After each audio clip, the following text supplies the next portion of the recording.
See, I don't even really have to do the intro. It is Jiggy Jigman Freud. It's going down like a horny lesbian at the Cotillion Ballroom here in Wichita, Kansas. We're going to go talk to Within Reason, and I think I'm supposed to do this crap because he's here. Thanks for watching. KJRadio.com. Okay, we'll go ahead and start over here. Go ahead and introduce yourself, my friend. David Coots. Jordan Foster. Chris Down. And you guys are? Within Reason. With that.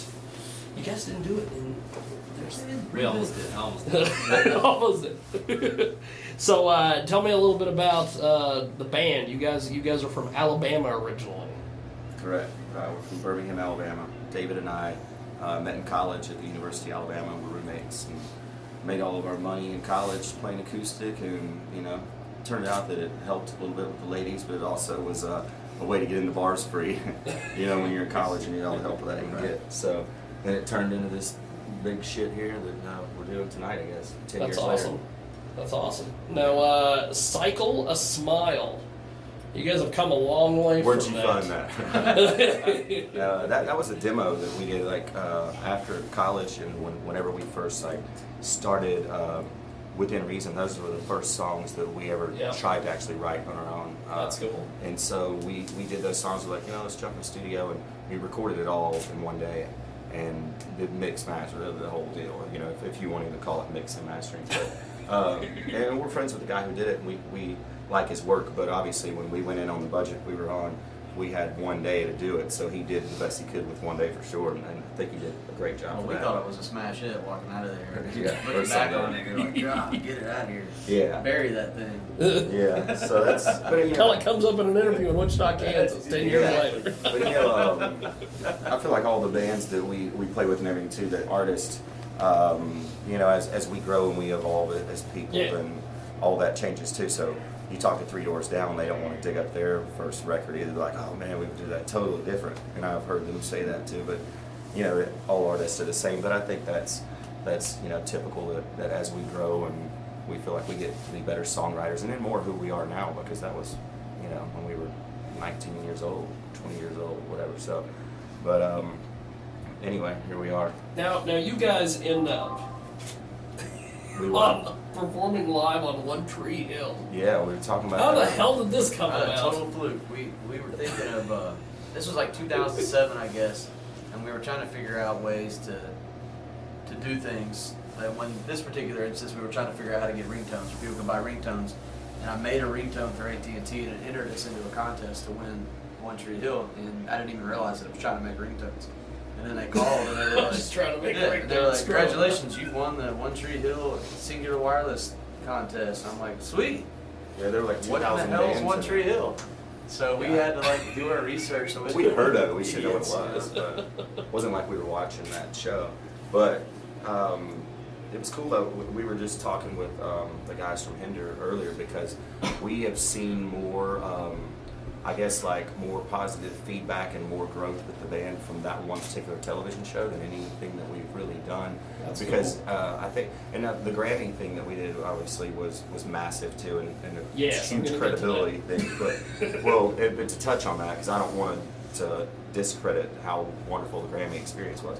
But when you get a show like One Tree Hill, where they have that really cult following, and so all those girls that in 2007, now it's almost 10 years later. Well, now they're out of college, and that's our perfect demographic. So they were like, "Oh, we found you guys 10 years ago, and now we're in our 20s, and we love the band, but we found you buying then." CDs, T-shirts, and the whole yeah, nine they yards. found us, and then but we were selling stuff and still are, but in Brazil, New Zealand, and everything immediately following the show, and we just really saw a massive impact on our band straight from television. You guys were voted also Rock Band of the Year and Performer of the Year, 2007 Bama Music Awards. Was that off of the One Tree Hill success, or was that because you guys were just touring and playing music? I'm not really sure. I think a little bit of everything, I think, kind of turned into that. I think though that anything in this business is it's out of sight, out of mind, so that whenever things are happening and things are moving and they're rolling, then people tend to be more getting on board or would want to be a part of it. So everything that we do is a step to get to the next step. So Yes, I'm sure that had a lot to do with it because it was in the same year, and they go, "Oh, well, here's a band that's from Alabama that was just on worldwide television twice," and then Give them something. Yeah, well, and it's like, well, so who were they up against? What's that? Who's competing that can even bring that? Because it was voted on by listeners, and numbers don't lie. So that too. So yeah. Now, of course, the Grammy thing. 2013, you were selected out of over 2,500 bands from across the U.S. to receive the Gig of a Lifetime. You performed. Tell us a little bit about this whole experience. It's fucking awesome. Yeah, it was really cool. The contest. 2 words. That's it. It involved. We shot a commercial for the Microsoft Surface tablet was launched that week. So when that launched, and our faces were on the commercial. And we did a performance the week before the Grammys. It aired the night before the show. We were supposed to be out there 3-4 days. We ended up staying 12 days. We ended up going to the Grammys and doing all this extra stuff. And Dress rehearsal. the experience was really cool. But that was pretty cool. Yeah, that was real cool. I think one important thing about that is like the red carpet kind of situation we talked ourselves into. You kind of got to taste the highest echelon of the industry, and now we know how that kind of feels. Even though we were way out of place and we thought we didn't belong, but now we know, so it kind of gives you some fuel, to make your own career kind of reach a certain point. Yeah, I guess. everyone was so cool too that we work with and just building relationships and networking, because we're social animals. But I went back the next year also and got invited to go this week. They hit us up and were like, "Hey, can you guys come out?" But we don't get home until Sunday. And then we're on tour with Hinder, sorry. Right. But they said they're like, "Oh, you guys want to come out to the CAA party? It's on Sunday." I'm like, "Are the Grammys on Sunday?" But the Grammys were moved because of Valentine's and television ratings. But yeah, if we weren't going to be worn out from a 7-week tour, I think we'd probably just fly our asses out there and do it again. That's a hell of a deal. Yeah. Now you guys were also on the a big tour. This whole Rockstar Energy tour. Yeah, we've done it twice. Wow. Yeah. Shouldn't you guys be like the one headlining? Today's opening bands are tomorrow's Yeah, headliners. Yeah. Well, we do headline around the country already, and that's really without radio or any advertising. That's a hell of a deal too. That's just about a band with fans at that point, because we're fueled by our fans, to say the least. That's why we're here. So. Now, before I let you guys go, social media, how important is that to the band? It's massive, but it's also like part of the problem with the industry. Because everybody's a fucking producer. Everybody's a rock star now, right? Yeah. Everybody can sit on everybody's a manager. Everybody has a manager. Everybody has an agent. It pollutes the World Wide Web, is what it does. And so, before, back in the day, you had Johnny Cash, you had the people that you heard on the radio or that you saw touring or you saw on television, and then now it's like 5 gazillion bands. So how do you determine which ones to actually spend the time to go listen to? Because now you got EDM and shit, and you're like, who is this? Like, you don't know. But very confusing time. It's the only way that we can stay connected with fans and whatnot, but at the same time it does make it very difficult to distinguish as a consumer, which even for us, we get so much stuff, we're like, I don't even know who to listen to. Yeah, we were talking yesterday how, the platforms shift over time. Yes. It's MySpace and Facebook and Twitter, now it's Instagram. And we were talking yesterday how like our personal Instagram gets way more traffic than the band page.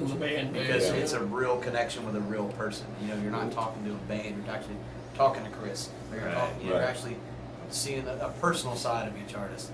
So that's like, I think we're in the middle of another shift. Yeah. And who knows where it's going to go next. I didn't mean to cut you off. So many of the companies out there, Facebook especially, they are, they're fueled by the greenbacks that make everybody wake up and driving force every day. That's why when everybody started those Facebook like pages, they're like, exactly. We're going to start charging people. Well, and so that's the thing. So the more that they do that, they're going to notice that artists and stuff like this, they're going to go to other platforms to find people, because if they were using Facebook to begin with and they were independent, it's probably because they didn't have the money and the resources to do that. So they're going to kick their own ass as far as the music is concerned with that. So we're already going away from that particular source and and using others like he's talking about. But we stay very personal with him.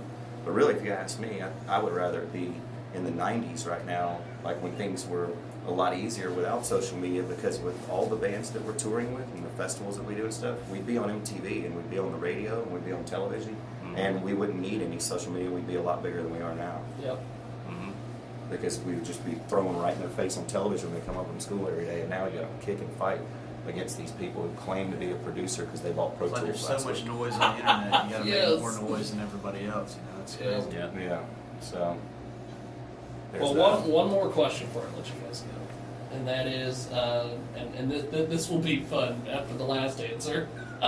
Is the music industry better now because you can just go out and buy one song, or is it better than it was back in the day where you had to buy the whole album to get to that one song? Well, there were times in the 50s, Elvis made all of his sales on singles, and then it changed. I can remember being a kid going into like Music Land and stuff, and I would buy a single sometimes, but it was only because I was a kid and didn't have any money, and I would just buy one. I think it's still okay if people are buying it, because if they're buying it, they're not stealing it, and then it brings them onto your band. So if they like. A lot of times people too, if they buy the single, they'll still buy a ticket to come see you at a show and stand there and listen to your whole concert waiting on that one song. Yes. So as long as they're buying it, I would be okay with that. But it's like Spotify and sources like that are what's really killing the industry also. Because eventually these bands that can't figure out a way to make money and profit off of this business, they'll have to go work somewhere else. Yep. Deftones released this week. They have to tour a third of the year every year now because seen they're not that. making money because everybody's stealing it. So when bands disappear and they're gone, and people wonder why, you were probably the problem.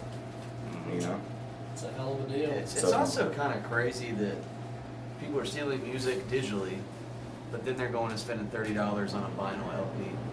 Yeah. You know what I mean? Yes. Like, Yes. every I band gotta we- have my vinyl. Every band we've toured with for the past year, they're all selling vinyls, and they're all selling. A lot of people are buying. Yeah. It's insane. It is insane. Yeah, I've never thought about that before.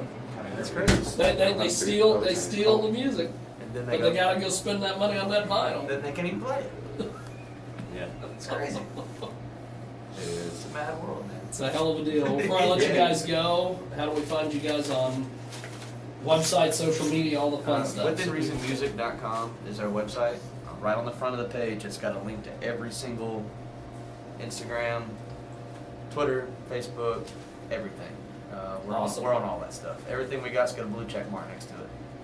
So you'll find us. Yeah. You're certified. We are certified. That's awesome. So I guess that at least helps on one of your questions earlier to Yes. eliminate which bands are somewhat legit. Like, Yeah. they got this blue check mark. I don't know how we got them, but they're there. Facebook and Twitter will throw you one of those every day. Well, that's good. Well, thank you guys. I Yeah, appreciate we it. appreciate it. Okay, I want to get a folks.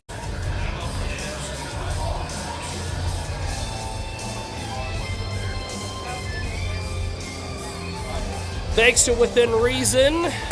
Thanks for watching KJagRadio.com. I'm all choked up. I'm all verklempt out here at the Cotillion Ballroom. Jiggy Jag, and see you later.